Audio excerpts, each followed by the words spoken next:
Amerika Serikat dipastikan akan punya presiden baru. Rakyat Amerika Serikat pun menggantungkan harapan besar pada Joe Biden untuk menyatukan kembali bangsa yang terpecah saat Pilpres berlangsung.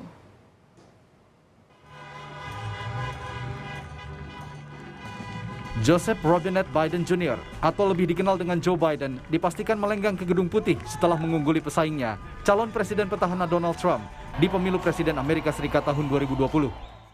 Dengan 290 suara elektoral yang diraih Biden, Donald Trump dipastikan tidak akan bisa menyusul raihan suara elektoral Biden. Donald Trump sejauh ini mengantongi 214 suara elektoral. To introduce the President-elect of the United States of America, Joe Biden.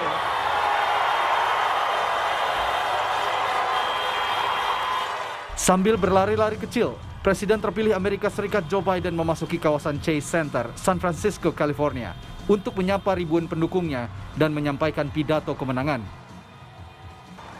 The people of this nation have spoken. They've delivered us a clear victory, a convincing victory, a victory for we the people. We've won with the most votes ever cast on presidential ticket in the history of the nation. 74 million. Donald Trump sendiri hingga kini belum berkomentar langsung tentang hasil suara elektoral di Pilpres AS. Namun petahana dari Partai Republik itu sempat menyebut adanya kecurangan. Bahkan sebelum menuju lapangan golfnya di Virginia hari ini, Trump sempat mengklaim kemenangannya di Pilpres Amerika Serikat lewat cuitan di akun Twitter miliknya. Saya memenangi pemilu ini dengan banyak suara. 71 juta suara sah, yang terbanyak dari presiden yang pernah menjabat, klaim Trump di akun Twitter miliknya. Pendukung presiden terpilih Joe Biden di New York, Amerika Serikat merayakan kemenangan Biden dengan berkumpul bersama. Sejumlah pendukung Biden berharap pemerintahan yang akan datang bisa kembali menyatukan warga Amerika Serikat yang terpecah selama Pilpres dan memerhatikan hak warga minoritas di negara tersebut. It's all about unity. We've been going through a crazy year this year. Everybody's been all separated, whites, blacks, and it was really stressful, especially going through a pandemic. So I'm glad that he's talking about unity and trying to get Corona back on track and back into everybody can just go back to normal lives. Because 2020 has been too stressful, and I'm glad he's stand up for black and browns. I'm really happy about that. Di tanah air, Presiden Joko Widodo melalui akun Instagramnya memberikan ucapan selamat kepada Joe Biden setelah jadi presiden terpilih Amerika Serikat. Dalam ucapan selamatnya, Jokowi menyebut terpilihnya Joe Biden dan Kamala Harris di Pilpres Amerika Serikat merupakan sejarah. Hasil yang sangat besar menjadi refleksi dari harapan dalam demokrasi. Kami menantikan untuk bekerja sama dengan Anda dalam memperkuat kemitraan strategis Indonesia dan Amerika Serikat, serta mendorong kerjasama di bidang ekonomi, demokrasi, dan multilateralisme untuk kepentingan kedua bangsa, tulis Jokowi. Kemenangan Biden di Pilpres Amerika Serikat ini membuatnya menjadi presiden terpilih tertua di Amerika Serikat dengan usia 77 tahun. Sedangkan wakil Biden, Kamala Harris, akan mengukir sejarah sebagai wanita kulit hitam pertama yang duduk di kursi wakil presiden Amerika Serikat. Keduanya akan dilantik pada 20 Januari 2021 mendatang.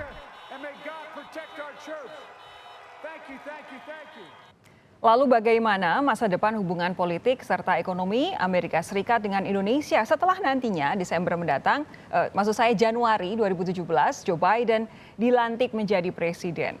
Kami bahas hal ini bersama peneliti senior Departemen Hubungan Internasional dari Center for Strategic and International Studies CSIS, Evan Laksmana. Selamat malam, Bung Evan. Selamat malam. Lalu ada Direktur Eksekutif Institute for Development of Economics and Finance, INDEF, Pak Tauhid Ahmad. Pak Tauhid, selamat malam.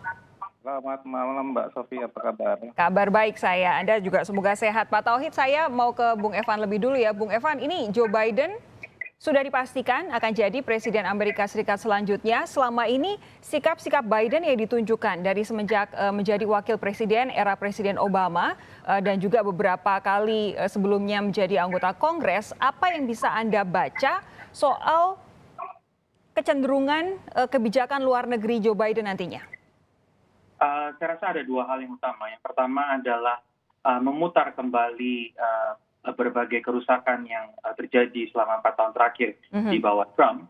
Yang kedua tentunya adalah kalau kita lihat dari tim kampanyenya Biden, terutama tim foreign policy-nya, saya rasa cukup kelihatan bahwa akan ada banyak kesamaan menurut saya dengan kebijakan dan strategi dari era Obama. Karena key officials dari era Obama pun juga menjadi bagian dari tim kampanye Biden. Kalau tadi Anda bilang Biden akan reverse kerusakan yang sudah dibuat Donald Trump, kerusakan apa saja yang jadi perhatian Anda? Saya rasa dalam persoalan global governance, terutama terkait dengan World Health Organization misalnya, terkait dengan climate change, dan juga terkait dengan mungkin beberapa inisiatif regional seperti TPP dan seterusnya. Jadi saya rasa dari sisi multilateralisme dan global governance akan ada beberapa executive order yang akan ditandatangani oleh Biden di awal-awal tahun depan.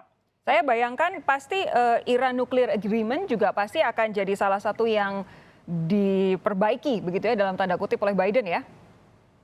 Saya rasa kalau Iran Nuclear Agreement ini agak sulit karena memang sebetulnya ada resistensi juga di sekelompok kecil Partai Demokrat yang menganggap bahwa dulu waktu era Obama itu disahkan ada beberapa kekurangan. Jadi saya rasa memang itu butuh negosiasi ulang. Oke, lalu kalau untuk spesifik Indonesia, kira-kira kerjasama atau hubungan bilateral seperti apa yang bisa kita harapkan ketika nantinya Joe Biden benar-benar sudah jadi presiden?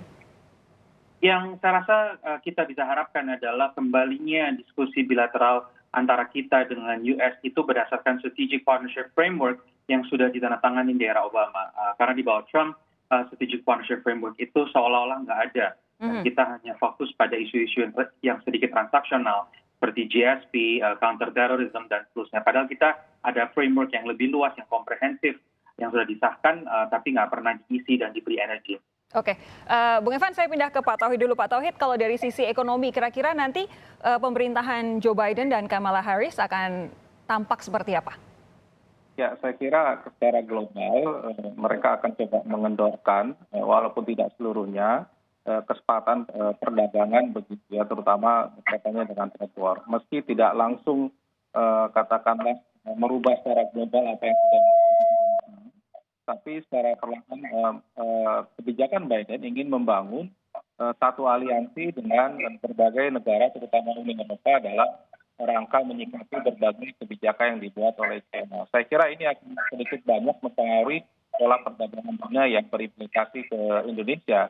Yang kedua tadi disampaikan juga bahwa ada pola baru bahwa Biden juga akan mengikuti Trans-Pacific yang dikepilkan oleh Obama dan yang membuat pengaruh pada kesempatan perdagangan yang sifatnya multilateral, timbang bilateral dengan Indonesia dan Amerika, tapi ingin mengajak pada wilayah yang lebih luas. Ini tentu saja satu kesempatan apabila memang kita siap untuk memasuki satu kawasan perdagangan yang lebih spesifik pada wilayah Pasifik. Nah, perubahan ini tentu saja tidak mudah dan memberi konsekuensi bahwa ke depan perdagangan akan juga lebih berat begitu. Kemudian yang ketiga saya kira berkaitan dengan investasi. Kalau kita lihat dalam perkembangan investasi sebenarnya Elatra investasi di kita itu cenderung meningkat ya. Terutama manufaktur, kemudian juga manufaktur, pertambangan, non-bank. Jadi itu meningkat. Tetapi dengan era Biden, mereka ingin menguatkan investasi di negara mereka ketimbang keluar. Nah ini saya kira jadi perhatian yang saya kira perlu ada upaya-upaya pemerintah memperbaiki. Pak Tauhid, sebentar. Saya terus terang ada kesulitan untuk mendengarkan suara Anda karena hubungan sinyal yang tidak terlalu bagus. Ada baiknya kita jeda dulu di sini untuk memastikan teman-teman dari studio bisa mengontak ulang Pak Tauhid supaya penjelasan Pak Tauhid tadi yang cukup komprehensif bisa lebih terdengar oleh pemirsa. Saudara jangan kemana-mana, sesaat lagi akan saya teruskan perbincangan saya dengan dua narasumber ini. Tetap bersama kami di Sapa Indonesia Malam.